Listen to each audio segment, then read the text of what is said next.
Saint Chantal is from the island of Jamaica. I would like to begin by asking, what does racism and discrimination look like in your country? If you could speak to that. All hail saints. I hope you're hearing me. Mhm. I'm really happy to be here on this forum to also speak about, what happens in my country in Jamaica. Honestly, racism, I won't say it's not here, but we have never experienced it. So I would say that it's at its minimal because we are an island, basically. We are a mixture of different cultures with our history that we had. It's called Caribbean history when the Europeans came, the slave trade and everything. And all of that had a mixture of different cultures, different races. And so Jamaica, our motto is out of many one people because we have so many races mixed together. So I wouldn't say racism is here. I've never experienced it. Can't say it's not. But what I say that we have here is something called colorism. So colorism looks at, you're basically discriminated within your own race. So you could be black and somebody say, well, you're ugly. You're black and ugly. So the word black is used as, as a derogative word. And if you have a lighter complexion, you're deemed as Jamaican word will call you a browning, you have pretty skin, your skin is flawless.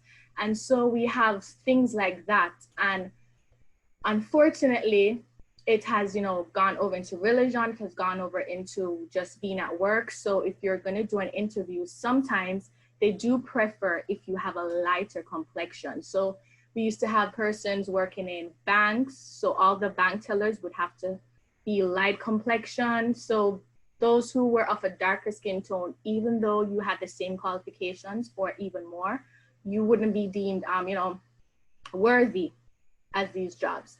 And so because of, as the song, Bob Marley says, we have to emancipate ourselves from mental slavery.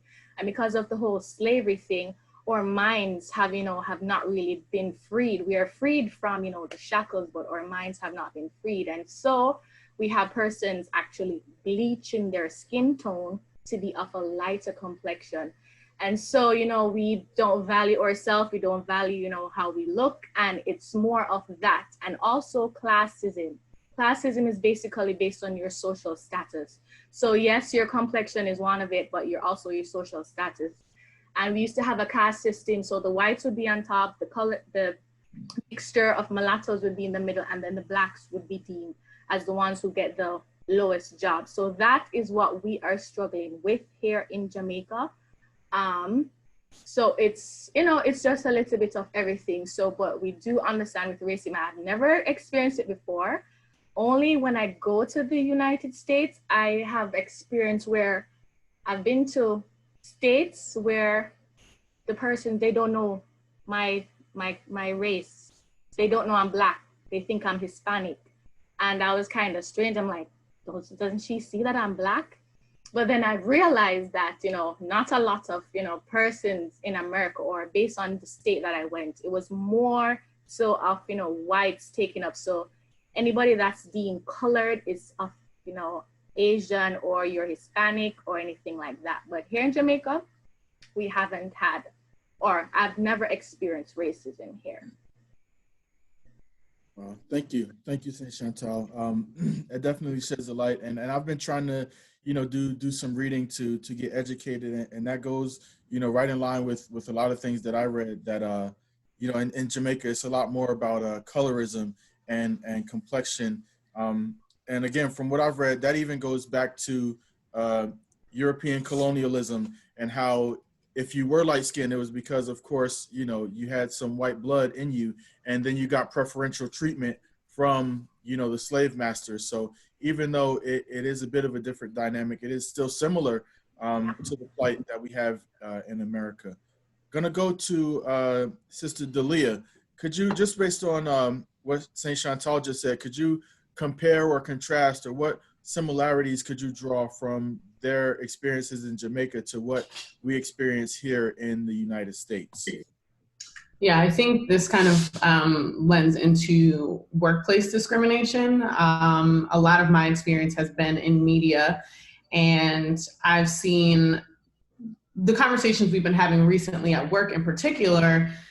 Is just about the lack of people of color at decision-making levels. And so those people also seem to tend to be lighter skinned or, you know, racially ambiguous. And so I think a lot of times we get caught in the colorism here as well, because we, you know, society picks what's acceptable and sort of stomachable for, I think, the majority of our society. So working in media, I see a lot of content that, even though there's people of color, you know, it's your Tandy Newtons of the world, all of the sort of Halle Berrys of the world, and not necessarily your Viola Davises and Lupitas. So, you know, and then I think in terms of like salaries and different things like that, a lot of times people get passed over for jobs, or, you know, it starts with your name and where you're kind of from, but then also when you do your in-person interview, I think people really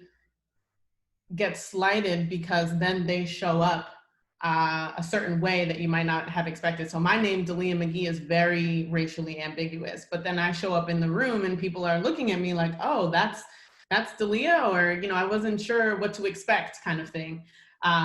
So I think it's just interesting to see how people are placed in certain positions and what the optics are based on our skin tone and color.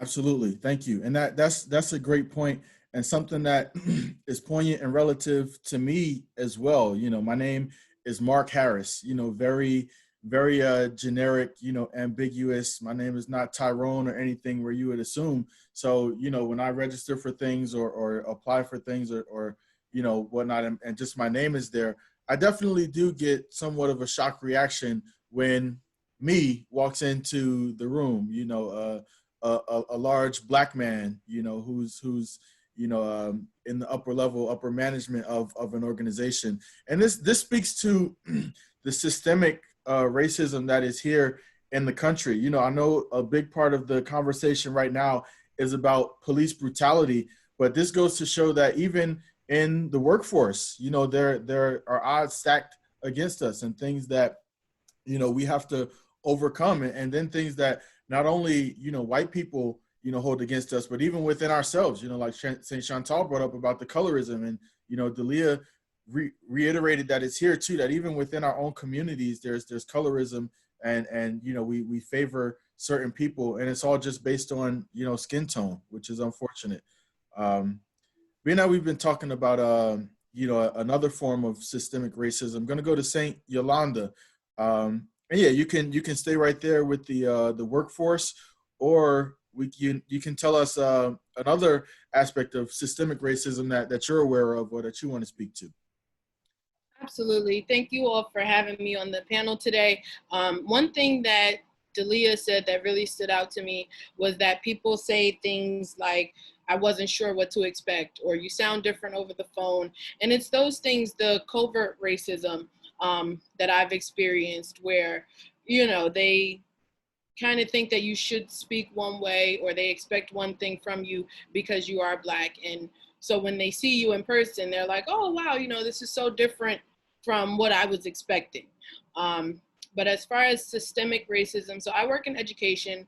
I work in a predominantly white area, very affluent area, but having been raised in the inner city and having been raised in the city of Newark, where schools are poorly funded because it's funded by the taxes and because it's such a densely populated area, I definitely see the disparities between the Newark public schools and the public school system where I work now in a more affluent area.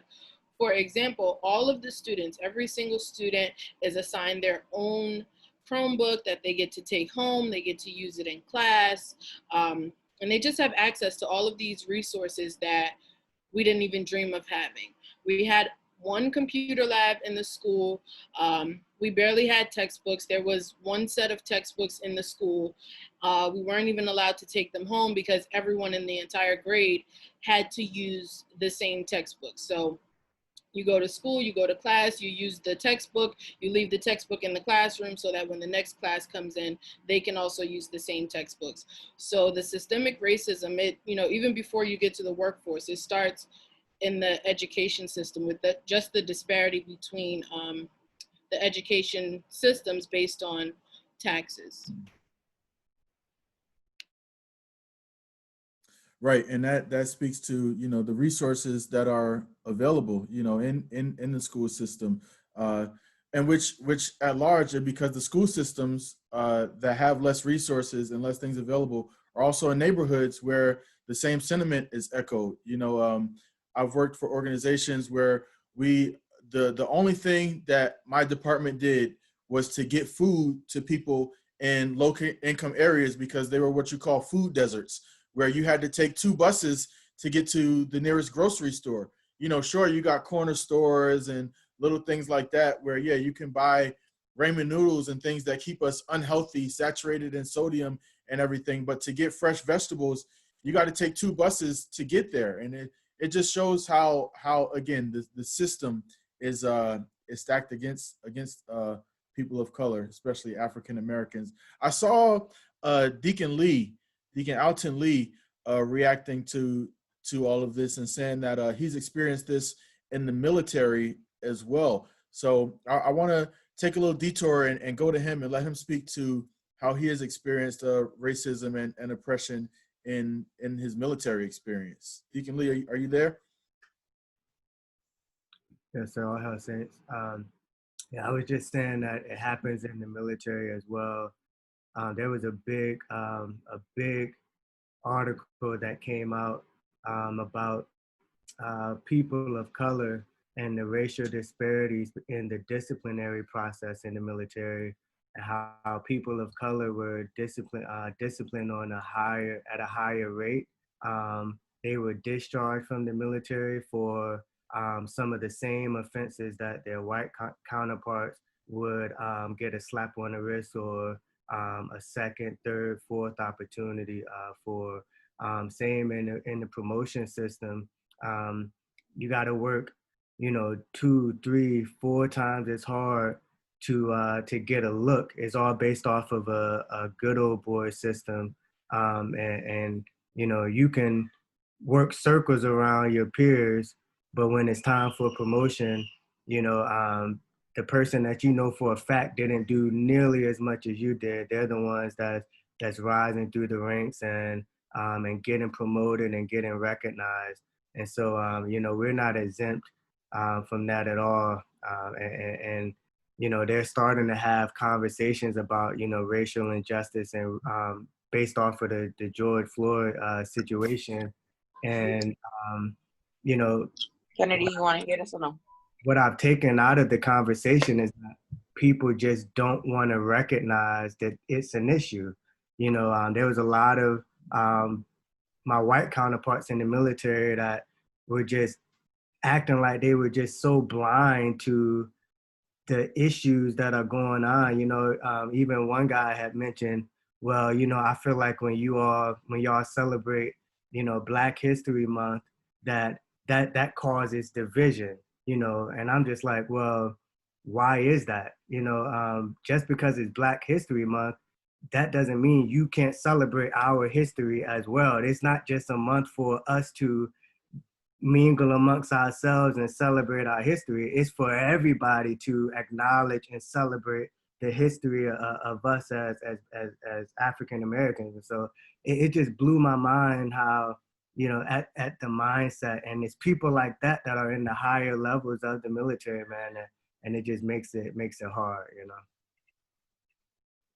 Right, you make a great point, and it's funny, people feel some type of way about like Black History Month, and well, why do you guys get your own month? I've had people, friends of mine when I was in college, ask me that, and it's like, well, the rest of history is all about you, so the least we could get, is a month to acknowledge and celebrate our own history, because as Dr. Reynolds just put in the chat, Dr. Kimmy, our history is not included in mainstream history. And that's something that we need to educate ourselves on as well.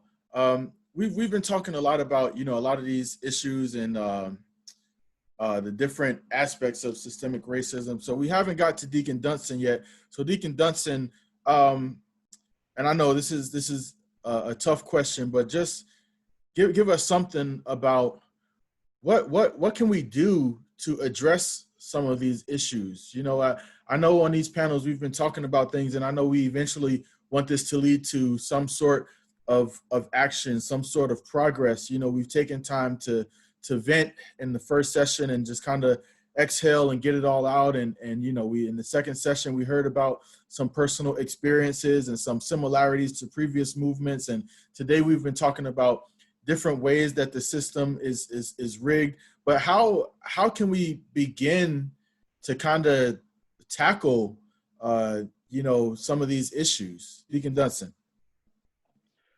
It's a great question, Mark. I would say the first point is to definitely make sure we are doing it now, which is making each other aware of what's going on, because there are some, as St. Chantal, I wasn't even aware. I've never been to Jamaica, but to hear that it goes on and that colorism is real over there, and to the extreme of it is kind of like it's eye-opening for those who were not aware of it. So that's one thing, is bringing about awareness to those who aren't aware of what's going on around them. The next thing is to educate ourselves. Don't just know about what's going on and just hear about it, but actually go and explore it, try to understand why it's happening. We need to educate ourselves as to why is this going on, where is it stemming from, but then also how can we combat it? I would say empowerment. We need to empower ourselves, empower our communities, empower our people to better ourselves, in the sense of we need to put our people in positions of power. We can no longer sit here and keep yelling at the white man. Why don't we be the ones in charge, be the ones who are calling all the shots? I believe the best way for us to do it and make change is for us to get inside and make change. I work for a company right now. It's a woman-owned company, and with all of we have various minorities, races, colors within the company. And every holiday, any holiday known to man and woman, to any race, is celebrated within this company. And I'm just astounded, because I've never worked for a company who recognized so much diversity is very, very big within the company. So I get an email every day. I work from home, but they make sure that every day we get on a call, they're acknowledging somebody for this, acknowledging somebody for that, or it's a holiday that I didn't even know was a holiday, that they bring it up and they mention, they educate us about what this holiday means in this culture. I think that's what we need is to empower our people. We need to be in places of power to make those decisions. Right now, we're getting to that point, but we're not there yet. I think that's probably the biggest way that we can actually combat these, is to make sure we are in those positions where we can actually make the decisions to make the change. Thank you, Deacon Dunston. Yeah, totally agree. We gotta, you know, infiltrate and you know, from within, get in there and each one help somebody else up, pull each other up the ladder, get away from the crabs in a barrel mentality, you know, and stop looking at everyone as competition, but more as brothers and sisters, and to help each other to the top. While you were speaking, saw a lot going on in the chat. Want to go to Saint Yolanda, who, to address this question, she said one word simply, and we've been hearing a lot of it: vote. Saint Yolanda, could you speak to us about your point about voting to bring about change?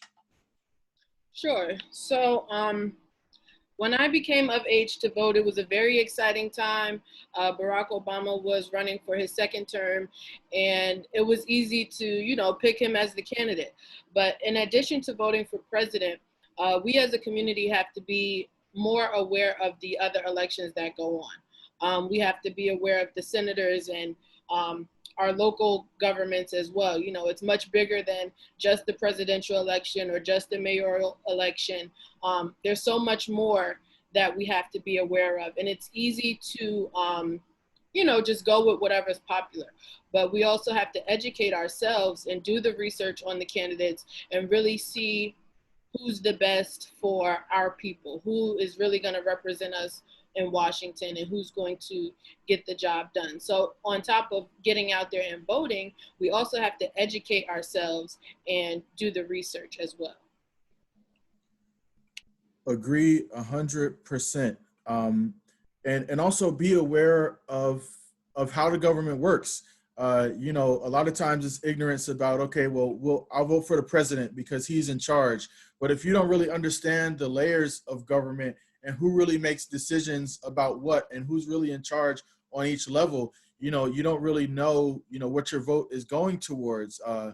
You know, so it's important to be aware of the different levels of government and who's responsible for what. And that's something that I can admit I have to work on as well and educate myself on, so that when we go to the polls, we know who we're voting for. And look up the candidate's history. And it's something that I know for me, I didn't take seriously, not voting, but like, you know, how the government works. And I have friends in high school who could list all the presidents, you know, in the history of this country. But to me, as a Black man, that's not my history. So I didn't really care to learn. And I don't feel like, oh, this Star Spangled Banner.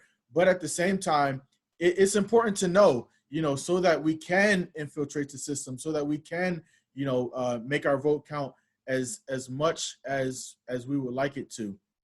A lot of people also made great points about, somebody said, if we're not at the table, we can't get a seat at the table to build our own. So I want to go to Dalia. Could you speak to, you know, how we can, you know, build our own tables, or how we can create our own avenues for Black people? I know that you're involved in, I forget what the website, Blaction is something that Dalia started. So you could even throw that in there, take Blaction and speak about. I know that's something that you're working towards as well. So Dalia, we're going to go to you. Yeah, thanks, Mark. I'm sorry I didn't greet everyone earlier. All hail Saints. I'm Dalia. I'm engaged to Leonard.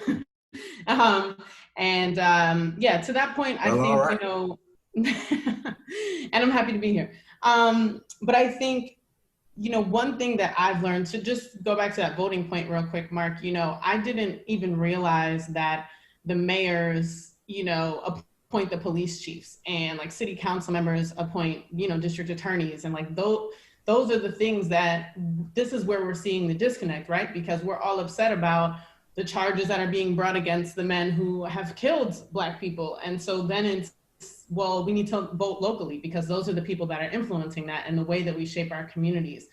And so to Mark's point, about a month ago, actually, started something called Take Blaction. You can visit takeblaction.com. And it's literally taking action for the betterment of Black lives. And it started as an idea of just being a master to-do list, where we could provide resources for people to either find things to read and listen to, a place for organizations to go if they need support, and then also a place for us to showcase, you know, nonprofits and Black-owned businesses and all these things. So, you know, it's only been a few weeks and we've gotten amazing support. We've added in so many resources. We have ongoing updates. But it's really become just my way of saying, like, these are the things that we can do to, one, educate ourselves and keep ourselves up to date. But then two, you know, a lot of times we're having these conversations with ourselves. You know, we're all presumably of the mind that we need to move forward, but then there is the other that's not in this type of conversation. So, you know, we need to also extend, and I know that it's a burden for us to have to explain things and to deal with these microaggressions, as Saint Yolanda was stating earlier. But, you know, it's also how we make the progress we need to make, because we're consistently talking to each other, and we have to include the other so that they are in this movement with us as well. So hoping that Take Blaction and just the actions that we're all taking are really, you know, progressing us forward. Very well said. Very well said. And yeah, a point that you made is that we got to get these conversations to the people that need to hear them, in so many words. And with that in mind, I want to go back to Saint Chantal. Don't want you to get lost in all of this. And I have a question for you. So even with the colorism in Jamaica and how it even extends to employment opportunities. So I'm curious, are the people who are making these decisions, you know, about, like you said, who gets to work at the banks or gets the so-called good jobs, the people at the very, very top, you know, the CEOs, what do those people look like in your country? Are they white people? Are they light-skinned people who only perpetuate this system of colorism? Could you tell us a little about that? Okay, so basically, we do have companies that are owned by the whites, but honestly, I believe that, in a nation like this, we have seen a lot more Black-owned businesses. We have seen a lot more, fighting to, own their own businesses and having things like that. So I would say that it will be half and half. So I've seen where, we are coming into a realization of, so we're not seeing more. Back then, yes, we used to see a lot of, light skin, but now we're actually seeing a little bit more. But I would still say that it is still there. Like St. Yolanda said, I also work in education, and I work with, you'd say, the affluent community. And normally the affluent community is somewhat referred to the lighter complexion or the whites. I have had where teaching, some parents would not want to speak to the teachers of a darker complexion in terms of certain matters. They would either want to speak with me or somebody of a different, So sometimes we have to bridge.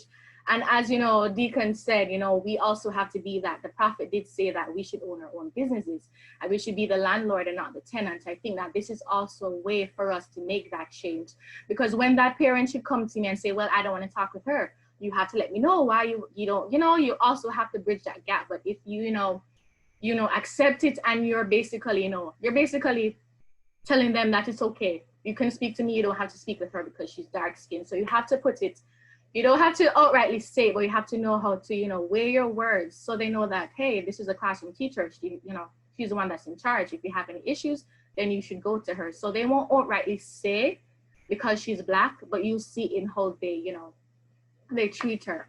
Honestly, you will have expats that come to Jamaica and they're preferred over local Jamaicans who are, hardworking, even I would say more educated, and they get the job over them. So we still have that, but we actually, because we are, of mixed culture, we still have businesses, thankfully, that are still owned by some of these Black professionals. But I think in church, we need to be more of the leader and not the one that's, because when we are the ones that are being led, it's really harder to make a difference. They're the ones that are in charge. Well, you have to do this. Well, you have to do that. And we're basically not in a position to do so. So I want to say that we also have to make that change, and we have to help each other as a church. Yes, it's good to help those outside, but we have to help each other, because discrimination can also creep into the church, not if of a skin color, but also if your caste or even of your nationality. So we also have to help each other. I think a saint said yesterday that, we should create a database where we have all the professionals so we could do a mentoring system. I think that is really excellent, because we have to help each other. And the way we have to help each other, we have to stand with each other, and we have to just basically build. No time for breaking down and, that kind of thing. So in Jamaica, we have, our fair shares, but in certain industries, we do still have white owners. And it varies, because we do have whites that are actually Jamaicans. So it's here and there, but we have come a far way, but we still have more to go, because as I said, the bleaching of the skin, that's one of it. It has to start with you mentally. We have to teach, so a lot of books. I have seen a lot of, growth in where, when I was younger, I used to have a white dolly. Now you're seeing more Black dolls. You're seeing more things that are, culture to our society, which is really, really good. I wish I really had that experience, back then. So I'm seeing a lot of change, but we still have more ways to go. And I hope that, we'll be able to help each other. Amen. Amen. Very well said. Very well said. And yeah, to piggyback, that was Saint Rebecca Jenkins out of Pittsburgh who mentioned about the, the database of professionals. And I actually did speak to her and follow up with her last night. So that's something that we will be absolutely putting together and working on. We gotta help each other. And yeah, the church has to look out for the saints and for the young people. The prophet taught us to, to own our own, to be the owner and not the tenant, to go into business for yourself. So these are things that we have to do. These are things that speak to, as it's been said here, to building your own table. And with that in mind, we have a short video that we want to play just to highlight something that is becoming kind of mainstream now, but I know a lot of us weren't taught about it in school. And if that's the case, we do have to educate ourselves on some of these things. So just a short video to play right now, and then we'll have some reaction and some feedback from it. Which video was this, sir? The Black Wall Street.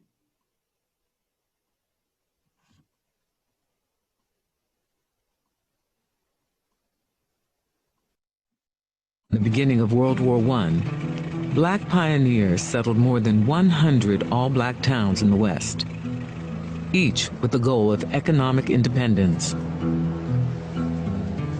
Among the most well-known was a Black district in Tulsa, Oklahoma, known by its residents as Greenwood.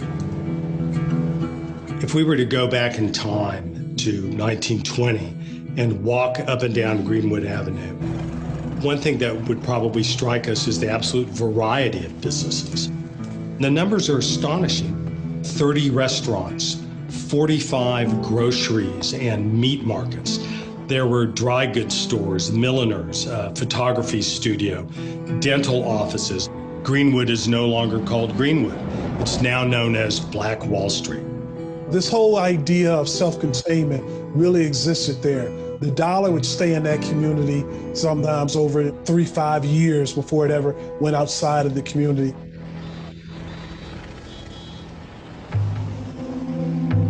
In 1919, Black soldiers returned from World War I with high expectations for racial progress at home.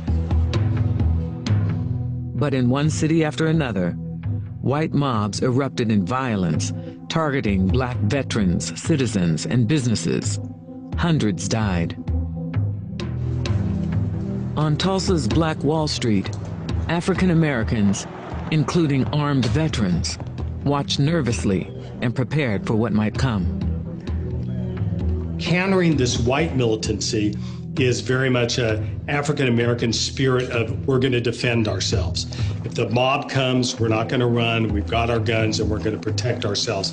And that was especially important and valuable and potent in Greenwood. On May 30th, 1921, the mob came to Greenwood. This white woman is in an elevator and this Black teenager allegedly whistles at her or talks to her. He is taken to jail. A mob gathers of whites and Blacks, and Blacks in Tulsa are armed. They take their Second Amendment rights seriously, and they come with guns. And this is a threat. Someone fires into the crowd, and the riot is born. This was not about the whistling boy in the elevator. This was about Blacks becoming too economically powerful and showing that wealth in a way that anyone would by creating buildings and constructing churches and having property. There was a whistle that blew, and then the mass invasion and the destruction of Greenwood began. When the smoke cleared in the early morning of June 1st, 1921, Black Wall Street lay in ruins. This is by far the largest single incident of racial violence in all of American history.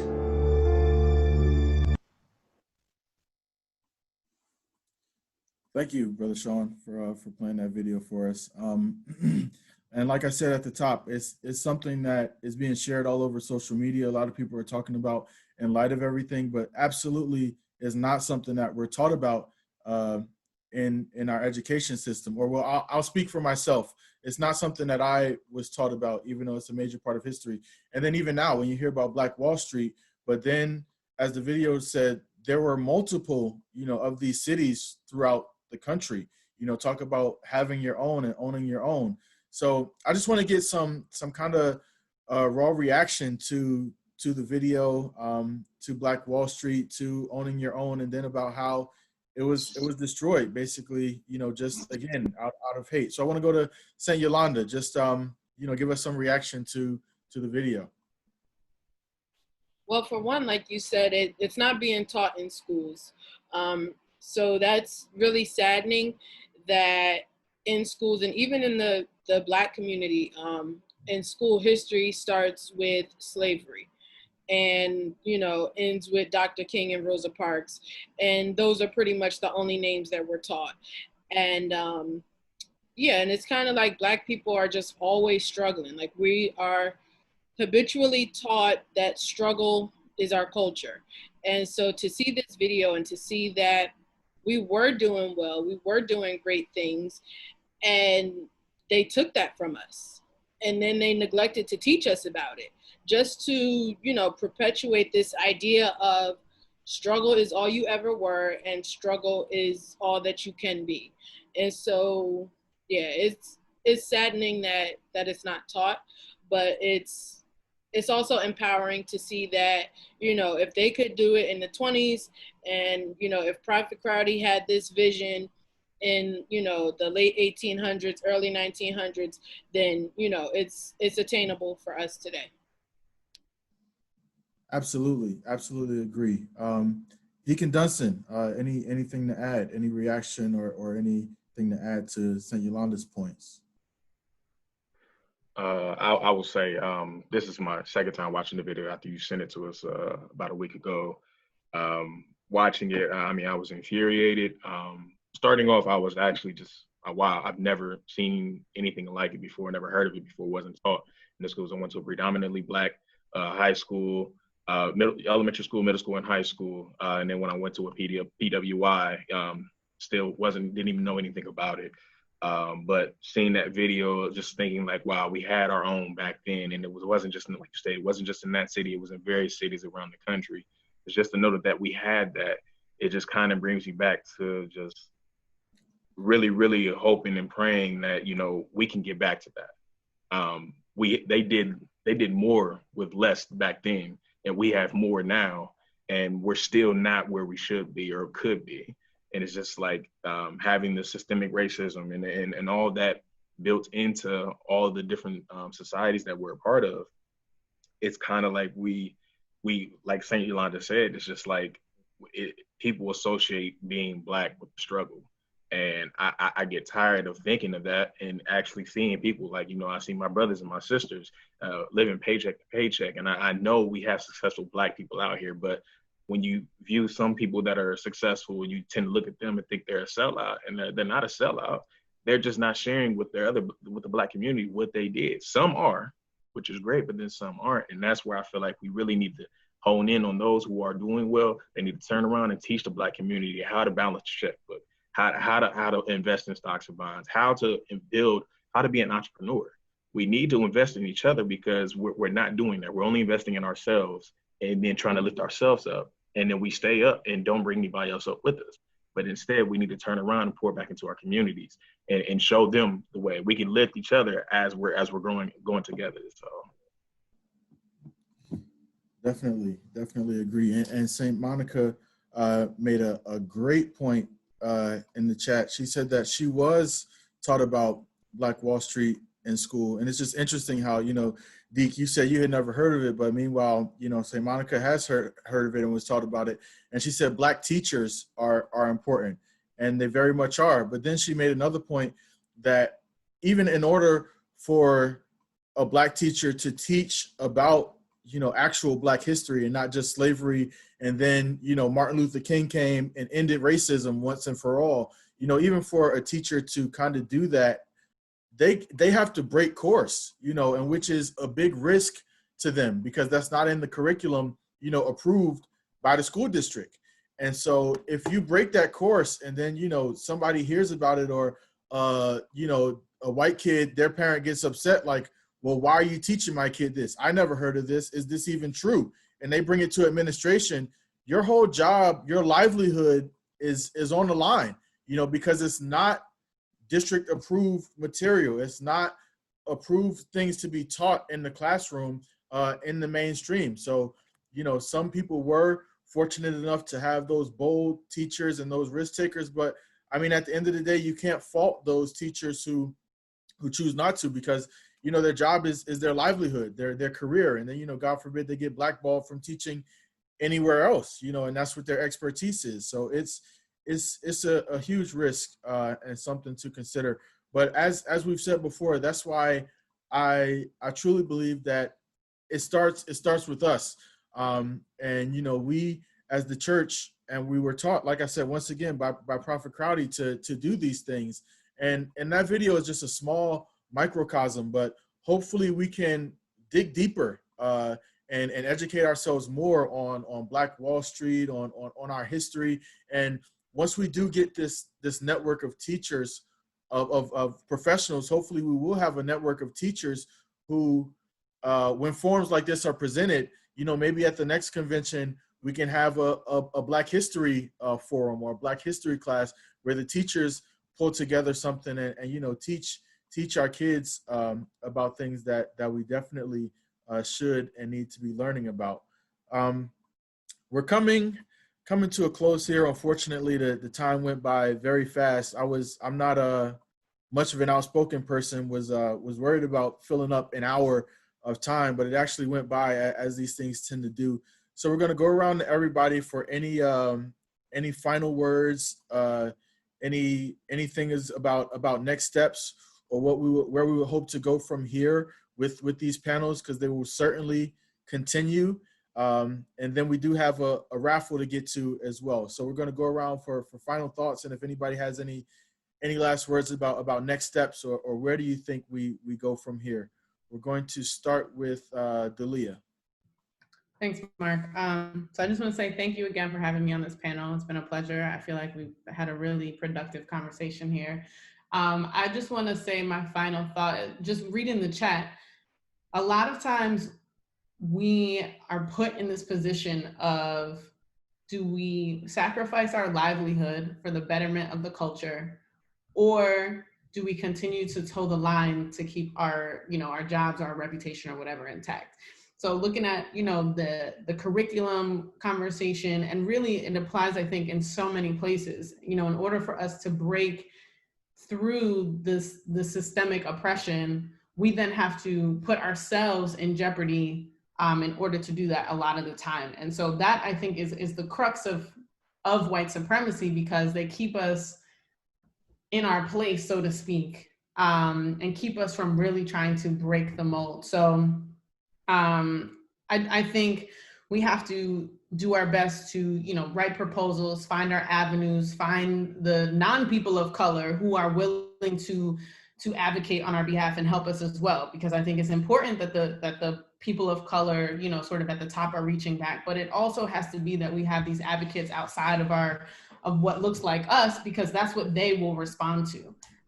And so I think, you know, doing all of our due diligence, the history, the work, the resources to put forth proposals and different things that, you know, change history curriculums, or change hiring practices, or change healthcare for Black women, all of those things, you know, it's about process, it's about working together, it's about sharing knowledge. You know, when one of us succeeds, we all succeed, and there's room for us all to do that. It's not that when one person succeeds, another person, you know, fails or loses something. So I think we just have to, you know, change our mindsets around this internal competition we have and continue to build each other up.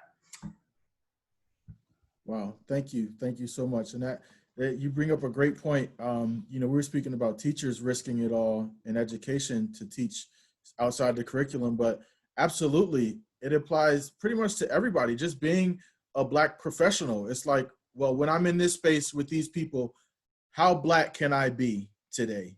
You know, or when this happens, you know, well, do I say something and cause a scene and then look like the big scary Black man? Or do I just play it cool and be like, I'm good? Or do I speak up for myself and perpetuate the stereotype of I'm an angry Black woman? Or do I sit back and let them, you know, get away with what they just did or what they just said? It's such a complicated, you know, life to live and decisions to make all the time, you know. But like you said, it's important for us to be in positions where you can know and be comfortable know that, okay, somebody else is here who understands I'm not just some big overreacting, angry Black person. You know, I have feelings, and this part, you know, offended me, or I have to say something about this, and can be confident because I know somebody else identifies that with that, and they will have, you know, have my back as well. Want to go to Saint Chantal. Any final words or final thoughts on the conversation? Well, pretty much everybody wrapped it up, but what I would say, it starts with us. This is something that has, you know, been going on for years, and it will go on for years. So what we have to do, we have to build up ourselves, we have to build up our children, we have to put it in there. You have to love you for you. You don't love yourself because somebody tells you to love yourself. So we have to, and as I said, education is also a great platform, you know, for, you know, basically just sharing this with them. But I think it starts with us. With us, I have seen children who have come from, you know, backgrounds in which their parents, the amount of love and the amount of, you know, just everything in them, tell them that they're worthy, tell them that, you know, nobody defines who you are. And I believe if you have people like that, as somebody said in the chat, you can't work on them to like you. They probably won't. And you have to accept that. It sounds really harsh, but you have to love yourself. You have to know that you're enough. So if you didn't get the job because, oh, of your skin color, don't worry, that's not the job for you. The Lord has your job. And I've seen that where the Lord has worked it out, where I can share my own situation. I worked in a fairly white school, and I started at the bottom. I started as an assistant teacher. And just because, you know, I grew to the level of being a principal, that couldn't be anybody else but the Lord. And I said it was the affluent. They were more used to those who had, you know, lighter complexion. But guess what? We have the brains, we have the qualifications. And you just have to just set yourself like that. So yes, there are times when you're going to doubt yourself and say, what is it? Am I not good enough? You're going to feel that way. But also having an outlet, this is also a good thing. Say, hey, boy, you know, I feel so bad I didn't get the job, because then you start thinking, was it my skin color? Was it this? So we also have to basically, you know, speak life into our own. Like I said, this is not going to go away. It probably is going to be, you know, more, but we also have to share. So as you said, being aware of what's going on, as we can see a lot of social media with what's going on in America, we can never sit back and say, hey, that's not happened to me. It can happen to anybody. It could come here, anything at all. So we also have to, you know, brace ourselves. We have to, it says read every flying scroll. So whatever we're, you know, just reading. And I know that we as a people, we can, but I also want to say, even though we are, you know, promoting Black Lives Matter, we also have to ensure that we're not being biased to the other, because you do have some of the different, you know, culture or race that are, you know, good people. You have persons in our ethnic background that are not so good people.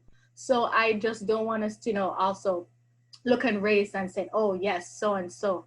So but I would say it's a good forum. I think it can continue hearing, you know, the different challenges that you all have, because everybody wants to come to America because it is the land where everybody sees opportunity. But this is a sad reality of when you go there, you know, this is what you're going to be, you know, facing. And for that, I hope and pray that we'll have more forums like this so we can also educate each other. And I'm thankful for the opportunity to speak. And I pray that God will continue to bless you all. Thank you. Thank you, Saint Chantal, or Gina, as I see that you're known as. Thank you for your input. No, it's out there now. It's out there now. Real quick, Deacon Michael Harris brought up a good point, and it's probably maybe something that will come up on the next forum, is just being Black in spaces, just trying to exist. And a simple decision as wearing a Black Lives Matter shirt or a black shirt, you know, is going to get you stares and looks and, you know, make people uncomfortable. But, you know, we'll go there at a later time, looking to close this out. So Saint Yolanda. Just in closing, I feel like the overarching theme here today was education. So just educating our students on our history, exposing them to all that they can be, educating ourselves and our community on voting and on the political system and how that works. Also educating the other on, you know, just ways that they can understand us and respect us. Also, networking with one another so that once we do get that seat at the table, we can then pull each other up. So felt like the overarching theme here was education. Thank you for letting me be a part of this panel. It was a very productive discussion, and I look forward to the next one. Thank you, St. Yolanda. Deacon Dunston, bring us home, sir. All right. I do want to thank you all for allowing me to sit on this panel. I do reiterate what all the panelists have said. We have brought about awareness. Now we're taking the time to educate ourselves and continue to educate ourselves, but then also I'm saying empowerment to go out and vote, to definitely know what it is we're voting for, who we're voting for, who it is that's in office. We definitely need to know that they have our backs, and if they don't, we need to get somebody in there or get ourselves in there so that we know that we're in charge, that we can make those decisions for ourselves. We just need to empower our people. There's a lot going on in this world, and we feel powerless. We feel that we have people in places of power, and we still have no power. So I'm just standing to be an encouragement. Stay fighting the good fight. Keep God first, and acknowledge Him in everything that you do. We got to stay faithful. We got to have hope. If we don't have any hope, as soon as our hope dies, this fight dies. So I'm gonna just encourage you all. This will be long. It will be tough, and will be a struggle, but we must remain hopeful in all of this. My prayers are God bless you, and that you all may remain persistent to the end. Thank you. Thank you, Deacon Dunston. Thank you to all of the panelists, who added to the conversation. Feel like it went very well, and agree that the overarching theme was education. And even as Deacon Dunston just highlighted in voting, even that comes back to, you got to be educated about what you're voting for and who you're voting for, and what their job is, and what you should expect out of them. And again, following up, we want this to lead to action. We don't want to just be talking. So like I said, I've already spoken to St. Rebecca. If you're also interested, we'll probably have like Tabernacle or district representatives to compile lists of church professionals and what their fields are and what levels they're in, so that we have that network within the church of who we can lean on, of when kids are going to school, who they can talk to, who's been through similar experiences. When you need a job, who can get you in the door, when you just need help. And then hopefully out of that also comes a network of educators who can begin to educate the young people and the saints on different things that we're not hearing about in school, but that we want to definitely learn about. And it starts right here with us, with the Church of God and Saints of Christ. We want to be the light, and let our light shine to that the Father may be glorified, which is in heaven. Always give all things back to Christ and to God. So thank you all for joining us. One last thing, we're going to close out with a raffle. Everyone who's here registered for the convention, you're going to be entered into all the raffles throughout the day, supporting Black-owned, Church of God and Saints of Christ-owned businesses. We only did one per panel, so we didn't get to everybody. I know there's business owners out there that we didn't get to, but don't be discouraged. Don't take it as a slight. This is just a start. We want to keep doing this in the future, keep sponsoring the businesses, keep promoting our own businesses. We got to support each other. So this is just a start. So if you weren't included this time, please don't hold it against us. We'll get to you next time and at the next event. We definitely want to support everybody. So the first business we're going to be raffling off for is a Daily Mask Up. Brother Sean, I'm gonna throw it to you to play their promo video.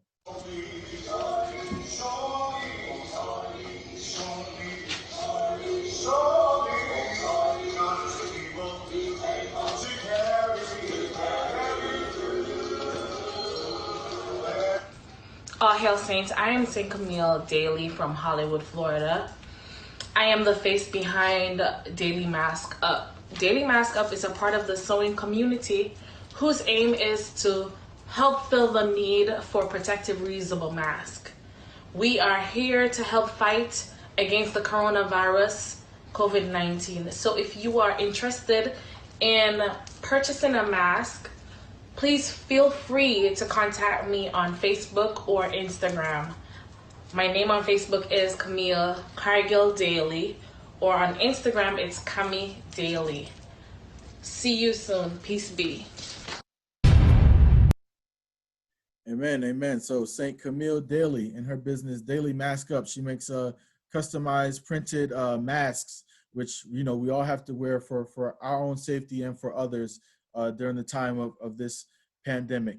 So we have 2 masks to raffle off. The winner will get to choose 2 masks from her collection. And even if you don't win the raffle, please reach out and support. If you need a fresh new mask, you know, this is something that we talked about, pouring into our own. Please get in contact with St. Camille, get a customized mask. Maybe she'll get some Kagasak printed ones, something like that, so that we can you know each other when we see each other. So Brother Sean, turn it over to you. I believe you have the generator to pull the winner, and we'll move right along. All right, Saints, these are exciting times. We've got prizes to raffle off. And the winner is St. Cassandra Williamson. Are you on the line? Use your chat feature to say I'm here. If you are not here, you will not be able to win. Just an FYI. St. Cassandra Williamson, you got 7 seconds starting now. And 7, 6, 5, 4. Everyone else stop using the chat for a moment. 4, 3, 2, 2.5, 1. This is a Texas long second. Come on, girl. So sorry, but we're going to have to move on to the next contestant.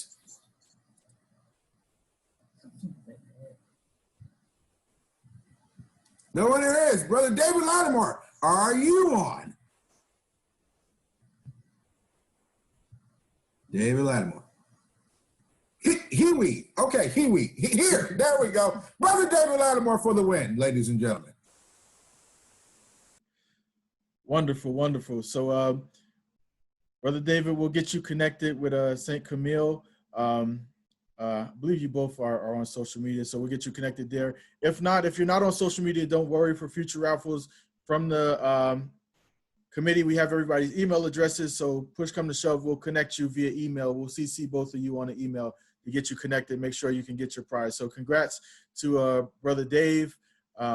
You know, hopefully the kids don't take the masks. Hopefully you get to pick one for yourself. Tyson might strong arm you there and say which one he's taking. But congrats to you. We'll get you linked with St. Camille to get your 2 masks that you won. And like I said, everybody, please support St. Camille. Get yourself a mask. We all got to wear them, so we might as well get them from our own. Thank you once again to the panelists, to the committee for putting this together. Thank you all for joining us. Hope you enjoyed the panel. Looking forward to the next one. And please continue over to the next panel, which Brother Sean can speak about and transition us to. Thank you all. Ladies and gentlemen, thank you one more time to Brother Mark Harris for leading that racial justice town hall. Let's give him a virtual hand clap. Let him see him. Let him see you on the screen. Give him a clap. I see you. No, put your hands together. Come on. There you go. I saw you. Perfect. So we thank him for that. It is my now pleasure and honor to bring to you one of our committee directors, convention directors, St. Allison Gordon, who is going to bring in our next panel. All hail and hello, everyone. This next panel is the Self-Care and Pandemic Management panel. It will be led by Dr. Kimberly Reynolds. Dr. Kimmy is a pediatric hospitalist and the creator of the Productive on Purpose podcast, where she helps women of color overcome procrastination and finally live the life that they were purposed to live. Dr. Kimmy, over to you. All hail, Saints. First of all, I want to say thank you to the convention committee for this amazing opportunity. I just feel really blessed and really honored to be here. First of all, I was super honored because I wasn't sure if I was still considered a part of the youth. So like when I got the message, I was like, oh, okay, yes, I will be there. And I can definitely participate. So I appreciate St. Sean and just his vision for doing this. So this hour, we are going to discuss self-care, and we're actually it's gonna be a really natural progression from the last discussion. So we're going to be discussing self-care in the setting of coronavirus and all of the racial tension that's going on. How do we take care of ourselves, our mind, our body, and our spirit? and recognizing the effect that anxiety can have on our mind, body, and spirit, and then start talking about ways that we can overcome that anxiety. What does the Bible say about it? What are some things we can do to take care of our mind and also take care of our body? So I feel so blessed to have this panel that I've been working with. These ladies have just, really stepped up and showed out. And so I really think it's going to be a great discussion. So I'm going to first ask my panelists to do a brief introduction, and then we'll go ahead and get started. So my right-hand woman, St. Stephanie Shelton, she's really been, with me throughout this whole journey and figuring out what we were going to discuss, and really has been very instrumental in this panel. So St. Stephanie, can you unmute and quickly introduce yourself? All hail and good afternoon, morning. My name is St. Stephanie Shelton. I am from Tabernacle No. 1, Grapevine, Texas. I am currently working in the field of orthopedic surgery, and I'm back in school, hopefully to become a ER nurse practitioner. So I'm very honored to be on this panel with Dr. Kim. She's definitely been an inspiration to me, and I'm excited to see where we go from here. Thank you, St. Stephanie. Next, I will ask that St. Gail Marie Wagner please unmute and introduce yourself. All hail saints. Like Dr. Reynolds, like St. Kim, I'm quite honored to be included on this panel because I'm well over the youth age, but it's all in how your mind feels, right? I am St. Gail Marie Wagner, hailing from Tabernacle No. 1, Hollywood, Florida. I am a registered nurse, currently working in developing adherence programs for various treatments. And so I'm working in that sector of healthcare at the moment, but I am in school to become a nurse practitioner, almost done there. So again, happy to be here. I hope that everyone here can leave with tangible and attainable steps to help with their stress, anxiety, and really with what is happening in our nation today. So, thank you, St. Gail. And then, last but certainly not least, I would like to ask St. Charisse. Please unmute yourself and go ahead and introduce yourself to the guests. All hail saints, this is St. Charisse Barrett. As the others on the panel have stated, I know I am well over the age to be considered a youth. I'm approaching what most would believe is the point of midlife. So if God spares my life, I'll be turning 40 years old, raising the roof for all the 40-somethings in the building. And I'm not here as an expert or any sort of professional. I work as a finance professional in the pharmaceutical industry. However, I am on here today just to share my personal experience with mental struggle and also give some feedback on the tools and resources that I used to not only cope with the things that I went through, but also overcome them.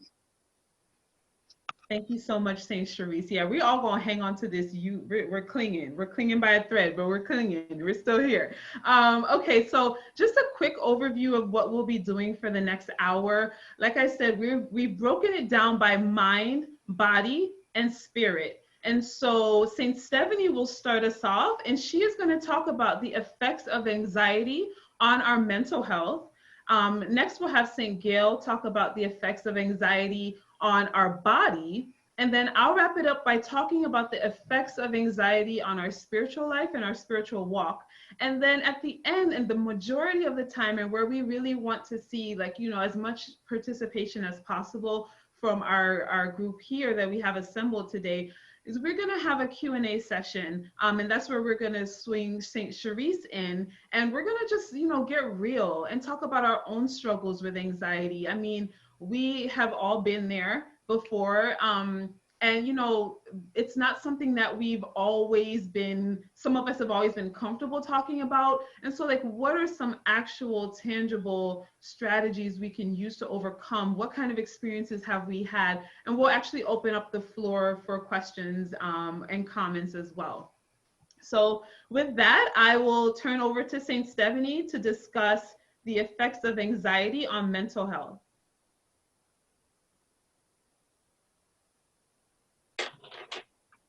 All right, everyone. So I want everybody to close their eyes for a second. And I want you to raise your hand if you've ever felt anxious before. Now open your eyes. Now I'm pretty sure everybody's hand should be raised. Anxiety is something that everybody deals with at some point or another in life, especially in this time of unpredictability. You're not alone. But I think we should address what exactly anxiety is. So it's a reaction to situations perceived as stressful or dangerous. So it's your body's natural way to deal with stress.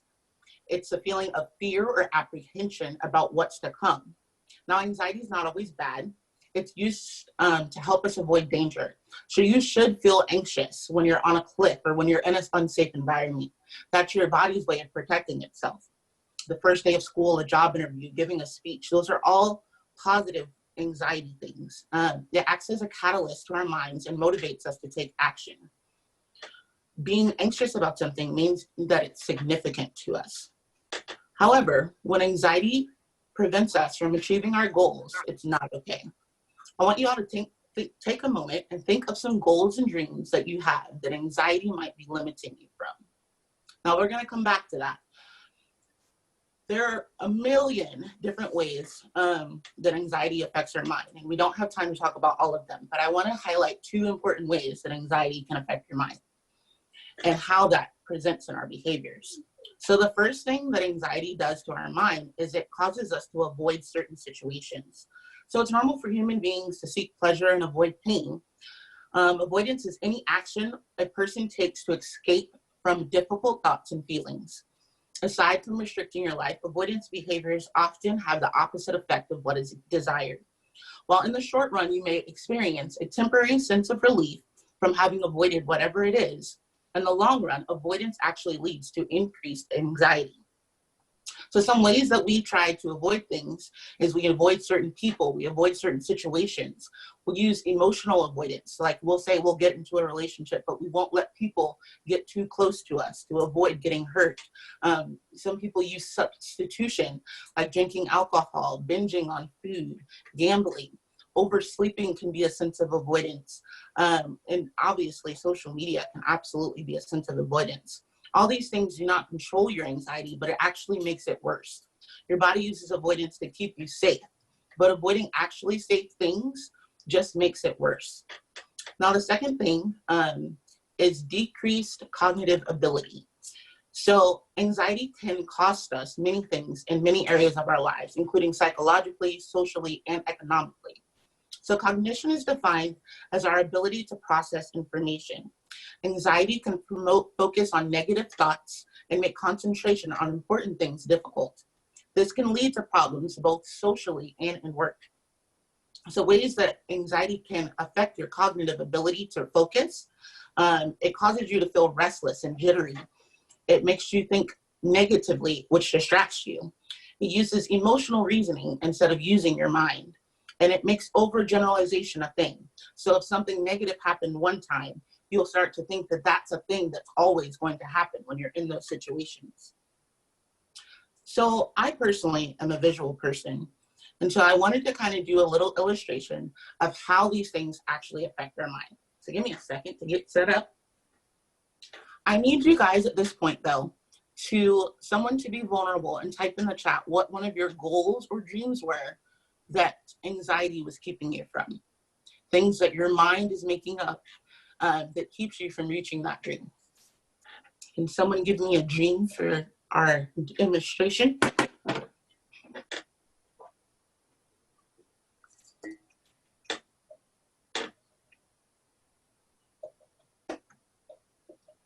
Yes, a composition, yes, for sure. Okay, so let's say that you wrote this new song Applying for a job in your organization. I love that one. Let's use both of those.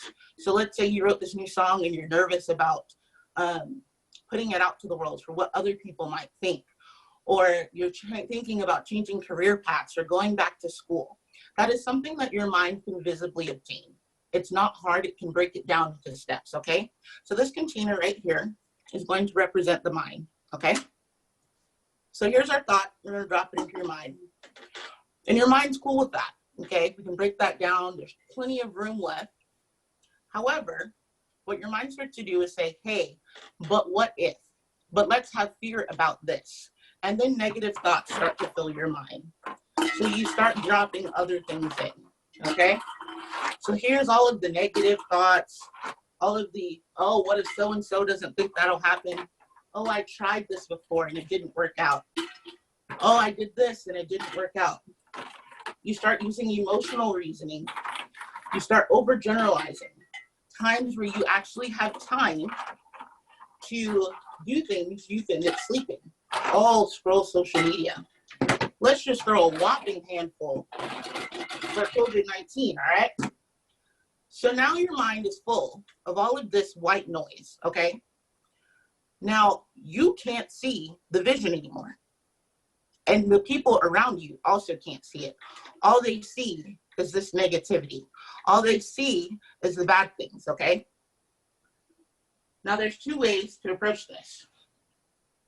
The first way is by sectioning off points of your mind to make room for what's important to you, okay?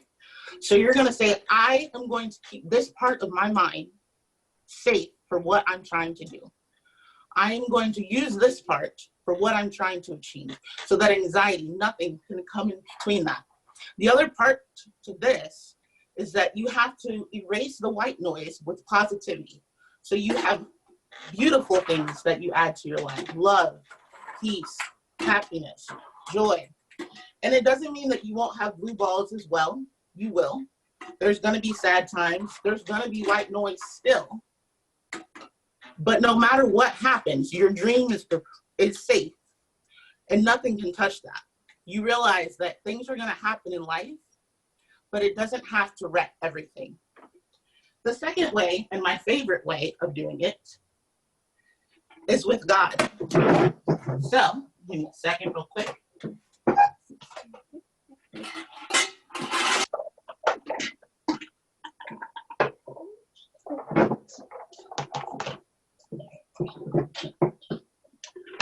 So here's our bowl again, the mind, filled with all of these negative things, right?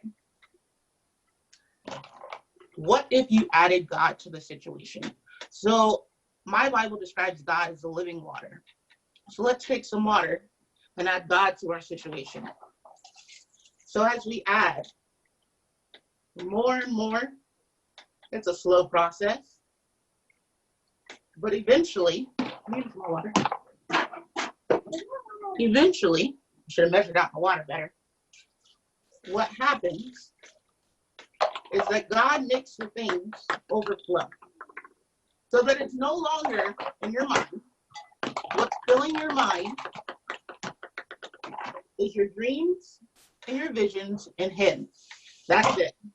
So eventually, when you have enough water, all of it overflows from your mind. He one by one lets you deal with each individual thing. One by one, it's no longer a factor. Thank you, sir. Let's add the rest of our water. Now, there's still things on the surface, but it can't penetrate into what we're trying to do. The other thing that I want you to take notice of is that your dream that was once at the bottom is now floating high. And what God allows you to be able to do is let your light shine where you didn't even see that in the beginning. But now that your mind can be used for the purpose that God gave you, you can achieve anything you want. So I wanted to just illustrate really briefly just different ways that anxiety affects your mind and ways to overcome that. It doesn't mean that bad things won't happen to you. It doesn't mean that you won't have dirt thrown on you. It doesn't mean that things won't scratch you. But what it means is that no matter what, God made me strong and God made me built for this. And so I want you to know that your anxiety is not who you are, it's just a part of you. And learning how to control how your mind deals with it is very important. Thank you. And now we are on to St. Gail. Wow, St. Stephanie, thank you so much. You know what? I mean, I think we're done here. I'm just joking. I mean, it's, you know, we coordinated this. We talked about what we were going to do. But wow, I mean, there's a through line. You're going to see as St. Gail speaks and as I speak, and when we do our panel discussion with St. Sharice, that St. Stephanie did a beautiful job of setting us up. And that, you know, really at the center of this all has to be God. It has to be God. Even as we're talking about therapy, and even as we're talking about, you know, some people actually need medications to help them control their anxiety, but the through line is God, right? And we have to keep our focus on him. So thank you so much, St. Stephanie, for that amazing visualization. Next time I feel anxious, I'm really gonna picture you in that beautiful yellow dress, like filling up the balls in the water and everything. That's actually gonna carry me for, and I think a lot of us, for a long time. So I agree, someone in the chat said we need that video, right? We need to play that back when we have those moments. So right now I'm gonna turn it over to St. Gail. And St. Gail is gonna describe and discuss how anxiety can actually affect our body and what is actually happening internally as we are becoming anxious. Wow, that Stephanie, like phenomenal, and a great lead-in to, you know, what I hope to share with you guys today about stress, anxiety, and our bodies, right? So Stephanie did a great job with explaining the meaning of stress and what that is, right? It's a natural feeling of emotion, right, that causes some physical tension or a little bit of sweat here or there, but it happens. We were all born into stress, right? In order for a woman to birth a child, her body has to undergo stress. If it doesn't, the labor doesn't happen as it should. Right? There's complications, right? If the body does not react in that way. And babies too. Babies have to have some stress to get through that birth canal and then be born into the world. So stress is not all, you know, terrible. There's actually a term for it called eustress, meaning that it's good stress. You're going, you know, those of you who love thrill, go on roller coasters, and the way in which your body responds right before you go through that major dip is a stressful response. And it happens, and it's going to happen, and it literally has to happen, right? But then there is stress that is prolonged, called chronic stress, or there is acute stress that is not brought about by a good thing, so to speak, or not brought about by, you know, giving birth or witnessing birth and just being anxious about what's going to happen there. But it could be brought about by a negative, right, effect.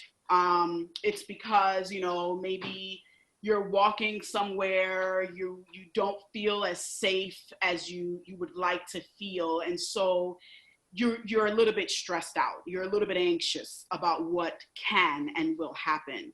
And so what happens, right, physiologically to us when we feel that way? There is a, what is called a neurotransmitter that is released in our brain called norepinephrine. And when that's released, our brain says to us, okay, homegirl, you're going through a stressful event, and I've got to tweak a little thing so that you can respond appropriately, right? And so this neurotransmitter is released, and our body is now perceiving this event to be stressful. And so what happens? Our heart rate goes up, also known as tachycardia. our sweat glands start to open up, and our hands become sweaty, our underarms may become sweaty. If someone were to record your blood pressure at that moment, it's going to be spiked, right?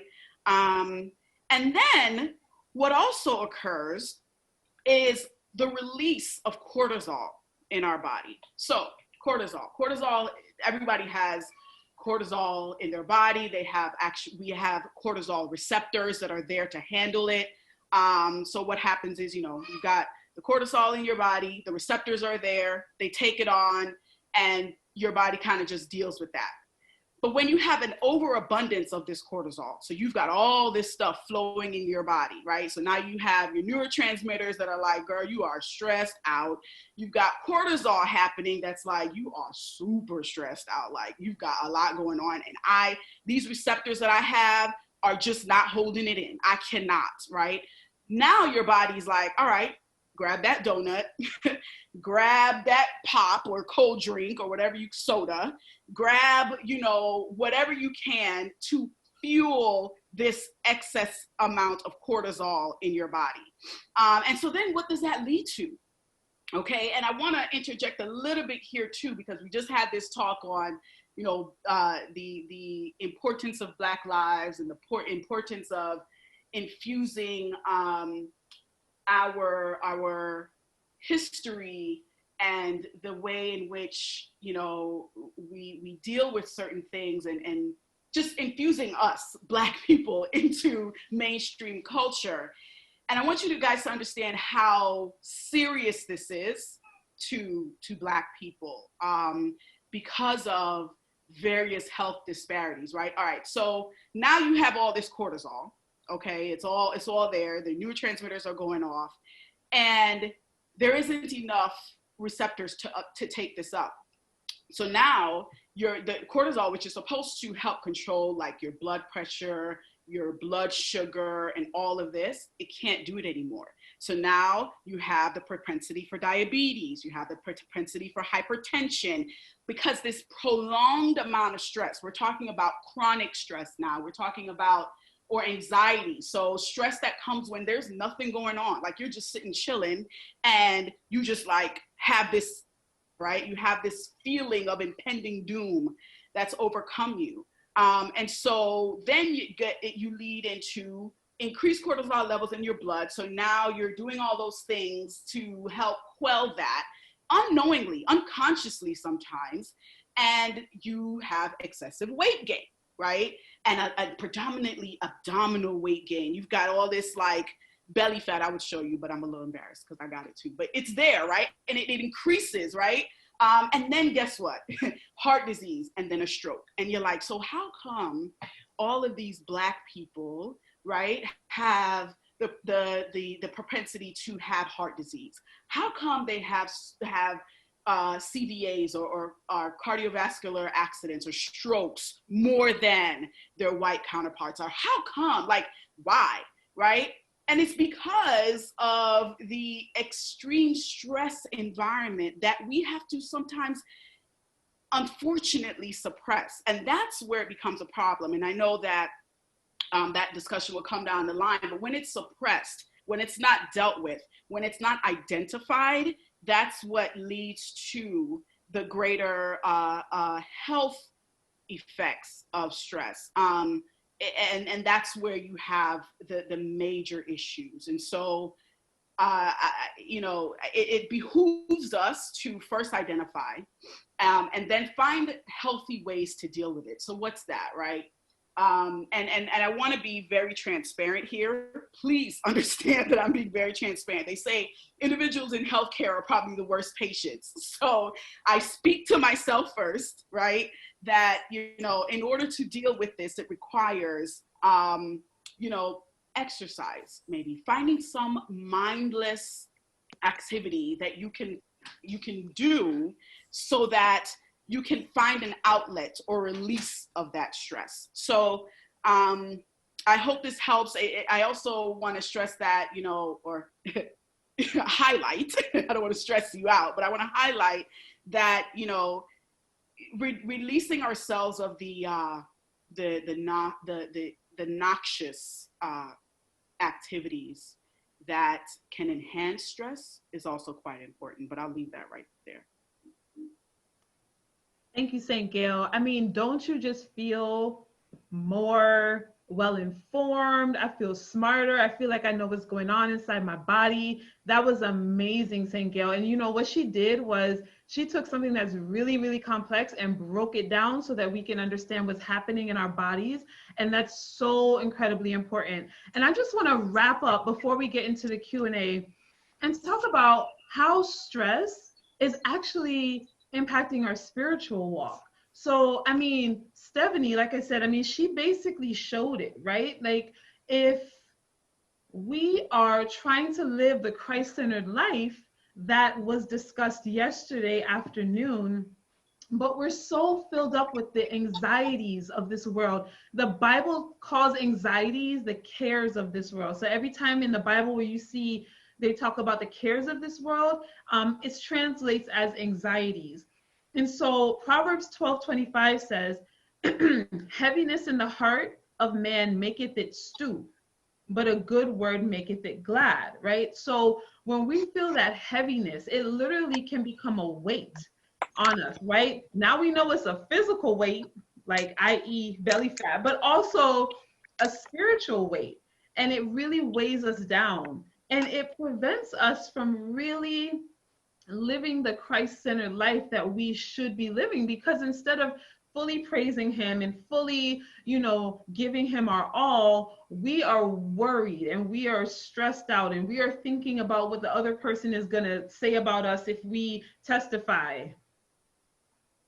Me, I want to testify all the time, and I'm like, oh, but what if they talk about me? What if they laugh at me? You know, I don't know how that's going to come across, right? Like, that's all the time. And so, but we know the Bible says we overcome by the words of our testimony. So we're literally blocking ourselves from overcoming, from like pushing through, because we're anxious and we're worried about what other people are going to think about us. And here's the thing, they're going to talk about you if you testify or not. You don't testify, they'll talk about you. Testify, they'll talk. So it's like, at some point, you just have to kind of, you have to just push through. And so some of the ways, and we're going to start talking about this in the panel discussion because I want to open this up now for the sake of time. Some of the ways that we can really start to move forward and really have an impact on our spiritual life is keeping in mind the scriptures, right? So Philippians 4:6 says, be careful for nothing. Again, when the Bible says careful, it's saying anxious. So essentially be anxious for nothing, but in everything by prayer and supplication with thanksgiving, let your requests be made known unto God, and the peace of God, which passeth all understanding, will keep your hearts and minds through Christ Jesus. So what has been really helpful for me is to go into gratitude. Like whenever, some of y'all follow me on Instagram, you saw the other day, my daughter was, I love her to death, but she was stressing me out. And I had a moment and I kind of lost it. I did. I kind of lost it. But what I did was I got real with myself, right? So rather than hiding it, I just kind of leaned into the emotions. I even cried. I came into my office and I cried a little bit because there's just a lot going on right now. Coronavirus, I haven't left the house, and like they're stir crazy. I feel guilty, mom guilt, and all of that, right? So I came and I leaned in and I just cried. And then I immediately went into gratitude. And I had to say, you know what, Lord, I thank you that my daughter, you know, she spilled all her food on the ground on purpose. But you know what, at least I have a daughter. I'm thankful that she had food to waste on the ground. And I'm thankful that I have food to replace it, right? So you have to just go into gratitude immediately. And that's what the Bible says, you know, with prayer and supplication with thanksgiving. So you have to have that gratitude part in there. And then you'll really, that's one of the ways, you know how St. Stephanie was filling up with the water, right? That's one of the ways that we can fill ourselves with the word of God, but just really be grateful, because when you're grateful, you're no longer worrying. So that has been really helpful. So I want to open it up to the panel and especially to St. Sharice, to, initially, St. Sharice, any thoughts, any insights, just like initial thoughts based on what we talked about in terms of the mind, body, and the spirit and your personal experiences? Absolutely. As I said, I came on today not as an expert or a professional, but more from my own personal life experience and just wanting to share kind of things that I've gone through and where I am now. I really appreciated all the feedback from St. Stephanie and St. Gail, and even their insight. I could kind of listen to them and see how I have been in those spaces, and how I was able to transition out of them. As you stated, God is at the head of everything. So for me, one of the tools that I used with coping with, and for me personally, I not only struggled with anxiety, but also depression. And it was very, very, very, very deep depression. And it was onset by some, life experiences and challenges that were onset in my adult life that I went through. And so went into a deep depression while going through those experiences and coming out of them. And then some of that manifested itself in ways with anxiety. Anxiety really can be crippling to the point where for myself, it was so bad that if I went to the supermarket and there were a lot of cars in the parking lot, it made me feel like there were going to be a lot of people inside and it was going to take me a lot of time to do what I needed to do. So I would just leave. And I started going to the supermarket at like midnight instead, because there's a 24-hour supermarket. And I would say, well, I'd like to go somewhere where there's not going to be other people around. And it was just in my mind. So I see St. Stephanie saying in the chats, avoidance. Something that shouldn't be scary was now I couldn't make my way through it. So what I did, prayer was a big factor for me. So for almost 2 years, I had to silence the noise. So what Stephanie referred to as white noise, I had to silence all noise. I didn't watch television for 2 years. I didn't do social media for almost a year. I really had to get to myself. And in that time, I was in a constant state of prayer and in a constant state of praise. So I was either praying, I was either listening to my favorite praise and worship playlist, or as a result of my depression, I was sleeping a lot. So I would even share that I probably slept my way through the first year of Chase's life. And, that's just being transparent. I had help in the household and I made it convenient for me to not really have to do much. It wasn't until I started sharing some of my experience with one of my close friends in the church. I don't know if she's on today, but St. Tanisha, there were things that I would vent and cry and vent and cry and vent and cry. And there were some things that I shared with her about what I was thinking that were somewhat alarming. And I'll just dig a little deeper. With depression, sometimes you can have feelings of suicide and also homicide, just for lack of a better term. In those moments, I think as a people, we've normalized that you're going to just feel those ways. And I think it's important, just even amongst the saints, to know that having those thoughts is not okay. And there are things that you can do to reroute your thoughts. And there are tools and resources available to you to get help. For me, prayer, constant praise. But the key was when I shared those things with her, she said, Sharice, as your friend, I have to tell you that I can listen to you all day, every day, but my level of expertise in terms of helping you is not at a level where I know what to do when you say these things to me. And as a result, I'm going to put you in the direction of getting professional help. And she gave me the name of a counselor that she had used in the past for grief. And I made an appointment. I was on a schedule to meet with him. And some of the things that came out of those therapy sessions were, it was okay to change the narrative that maybe I had formed even as a child.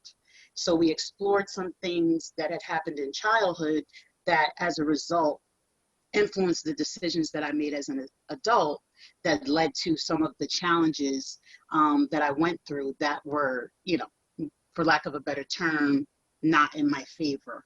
Also, being able to change my perspective and being made, you know, self-awareness is really a big thing.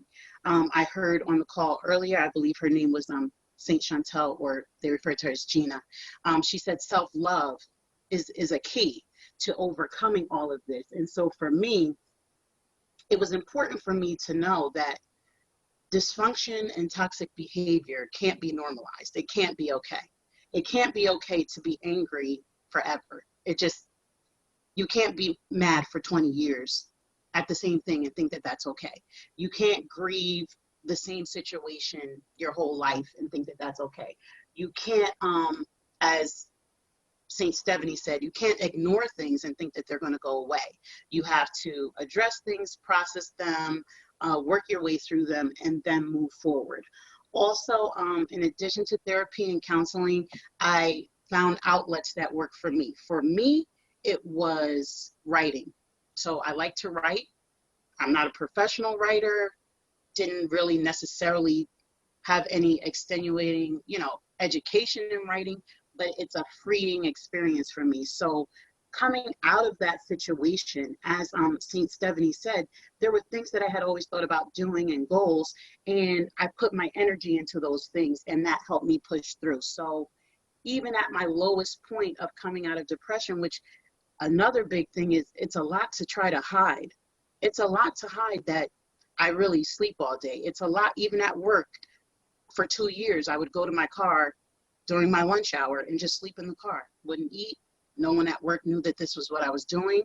No one at home knew that this was what I was doing. But as I started to push my way out of that, I was able to start a blog because I wanted to write.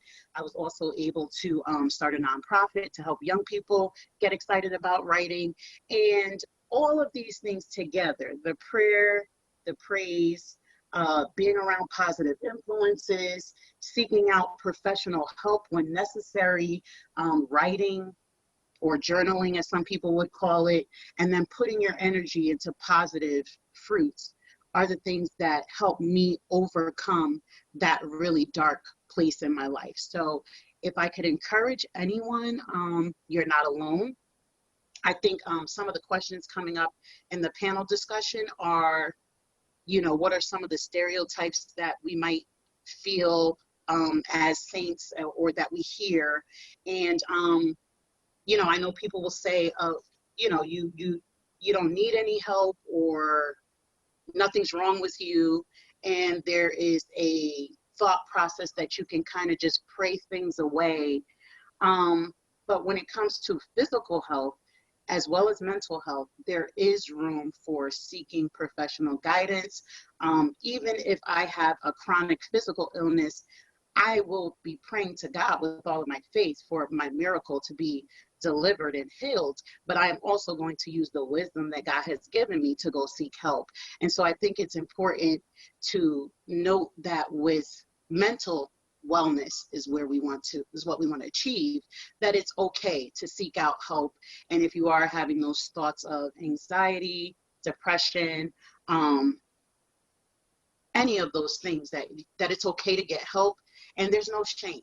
So a part of my journey and a part of the counseling that I went through has brought me to this point where I'm able to share this with people, whereas before I lived a life of hiding. No one would ever know. You know, you say Sharice, she's always happy, she's always smiling, she's always taking pictures of everybody, and life is grand, and she's got those kids, and she's doing it. And that really just was not the case. And I just share that with all of you just to be an encouragement that you can get through it. There is help. God is real. And just push through, you know, those things so that you can get to the other side of it and be a productive person, be a present influence in the home, be able to maximize your potential in the workplace. You need to be able to get back to all of those things. Thank you. Thank you so much, Saint Cherise. I mean, I knew that your story was powerful, but I mean, this is, I just really feel like someone's life, there's breakthrough happening right now on this Zoom session. And I have chills. I feel so blessed that you came to us and shared your story with us. And you're just such a beautiful person inside and out. And just thank you from the bottom of my heart. Really quick before we move on, we're wrapping this up. I want to repeat something really quick. So everyone, St. Stephanie already did this, but close your eyes. Everyone close your eyes. Raise your hand if you have ever experienced anxiety. Now open your eyes. All of us with our hands raised need a therapist. Okay, all of us. Therapy is for everyone. I truly, truly believe that. I really think that, there's sometimes this stigma, but man, I would not be where I am today without my therapist.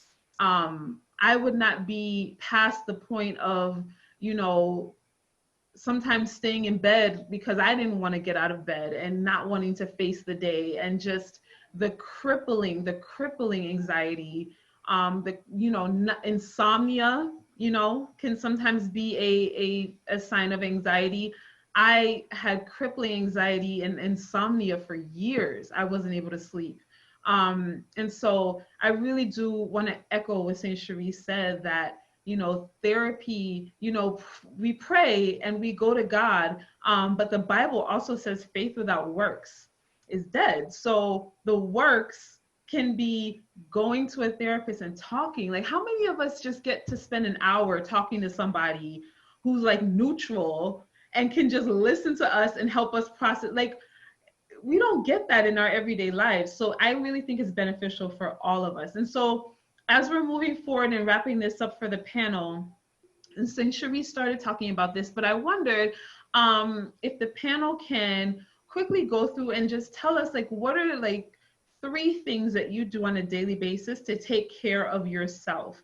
And you can do it from mind, body, and spirit, or maybe that those 3 things affect all. But what are some 3 things you do to take care of yourself? And that really might be a sense of encouragement to some of the folks on our call today. So St. Stephanie, I'll start with you. Wow, I cannot believe how amazing today has absolutely been.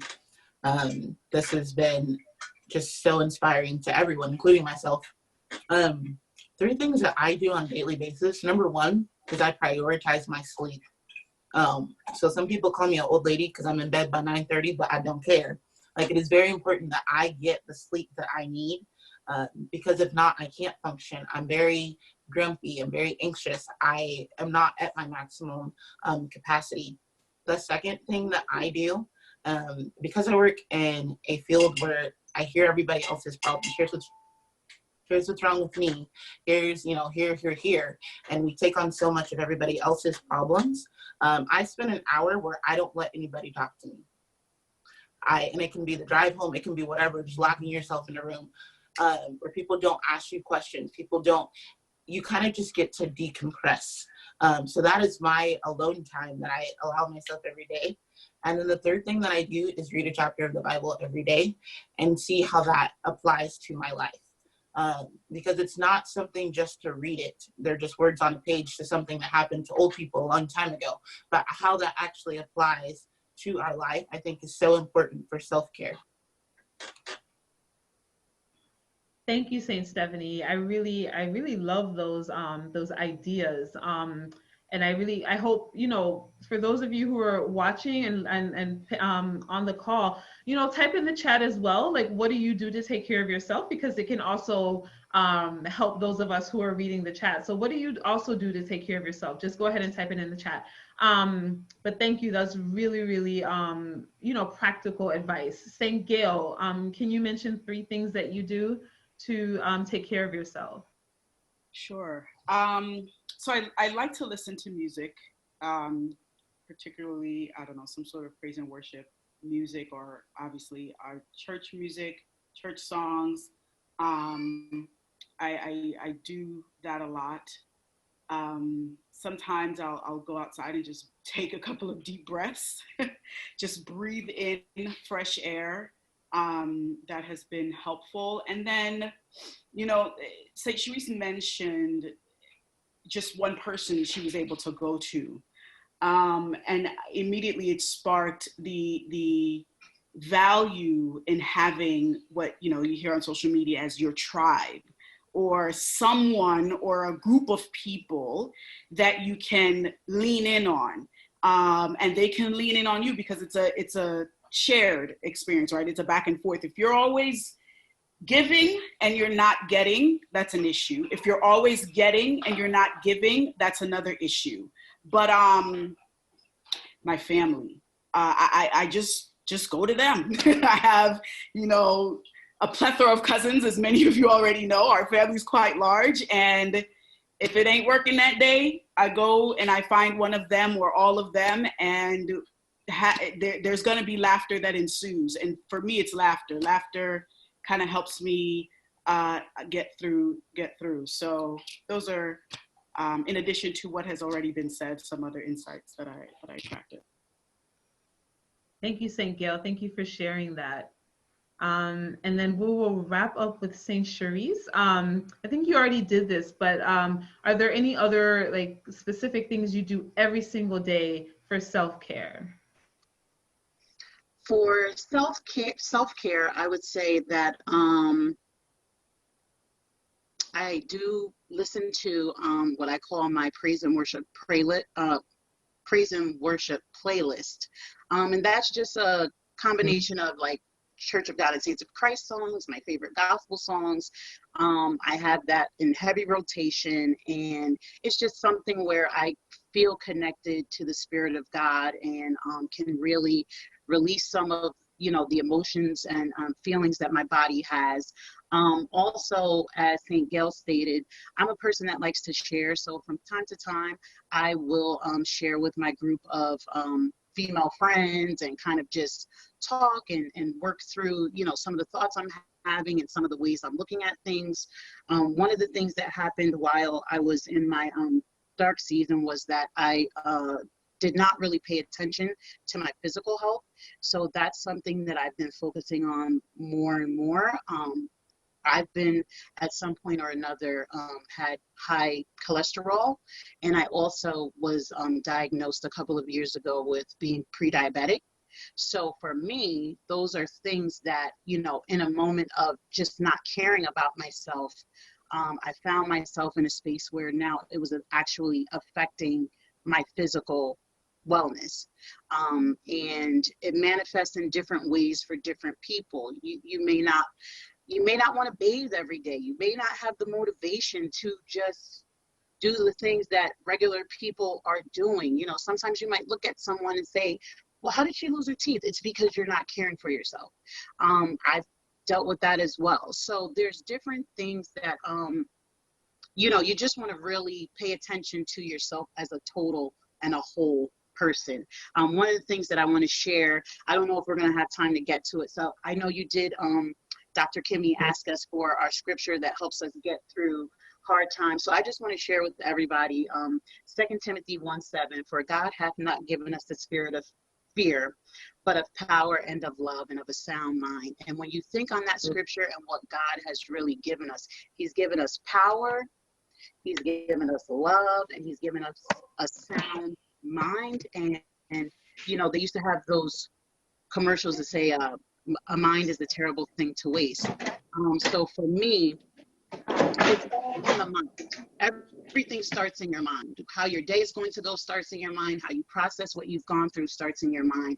How well or not well you're going to treat yourself starts in your mind. How well or not well you're going to treat others starts in your mind. So for me, that's a scripture.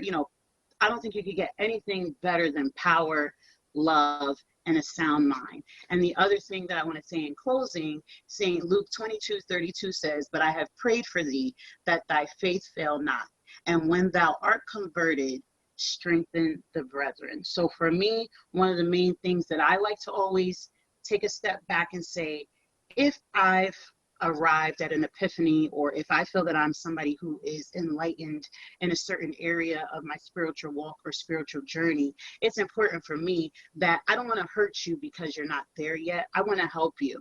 So I think it's important for us as a collective, as a church, as a community of believers, just to keep in mind that everybody is not at the same stage of their journey.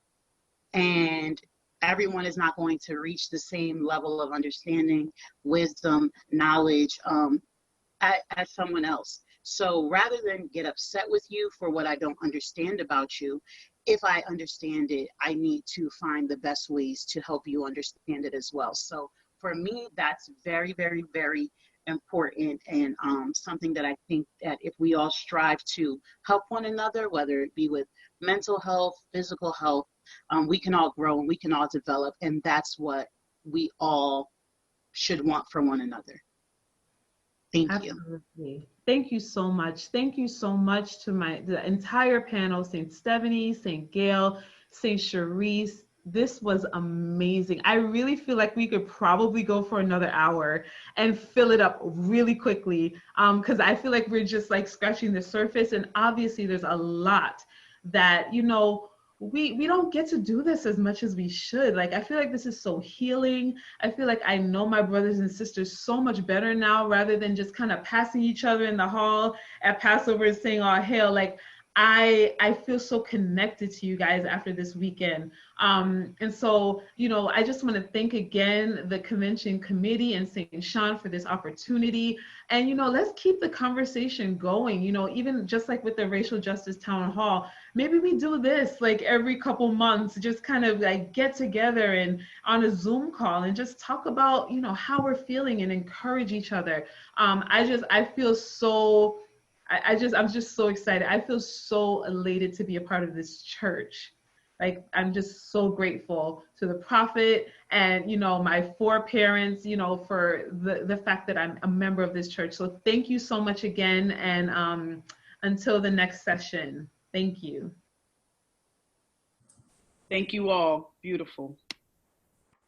Let's give a big virtual roundhouse hand clap for that panel.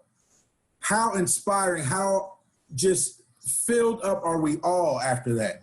They was all in my business, so I appreciate every last one of them. So we're so thankful for Dr. Kimmy, St. Gail, St. Stephanie, St. Cherise, your vulnerability, as well as your insight, whether it be on a professional level or a personal level, has helped so many people in just a span of an hour. You have added years to someone's life. We now will do our second raffle after a quick commercial break. After a long day of working out, competing, and winning, it's nice to just sit down and enjoy an ice-cold glass of Love Lemonade. And the best thing about it is that we get to spread love by donating to charity while doing so. So spread love, drink Love Lemonade.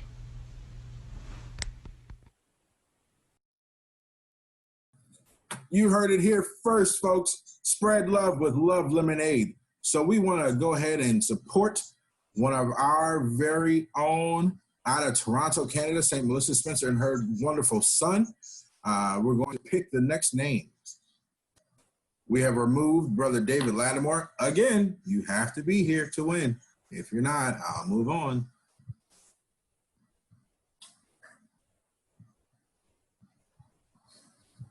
Uh-oh. The winner is St. Crystal Grant. St. Crystal, use a chat feature. You have 10 seconds to claim your prize. Nobody else use it right now. Crystal, you got 9 seconds. She say here yet? There she is. St. Crystal, get some Love Lemonade. We are so thankful again for our vendors. all of them. I, again, apologize to those that I forgot yesterday. We got you today. Love Lemonade and Daily Mask Up. You were the first on the list because I messed up yesterday. So accountability, folks. Here we are. We have now come to, and I know they talked about belly fat and all other stuff, but my favorite portion of the day, lunch. So we're going to break until 12:03. I'm going to give you exactly 30 minutes. Clock in, clock out on time, folks.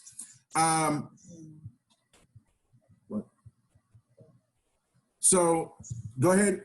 We're going to 12:03. We're going to clock in and clock out. Go get you something to eat. Come on back. If you can get back in here early, please do so, because we're going to be breaking you out into the breakout rooms for the education and learning session, as well as the business and finance session. All right. Thank you so much.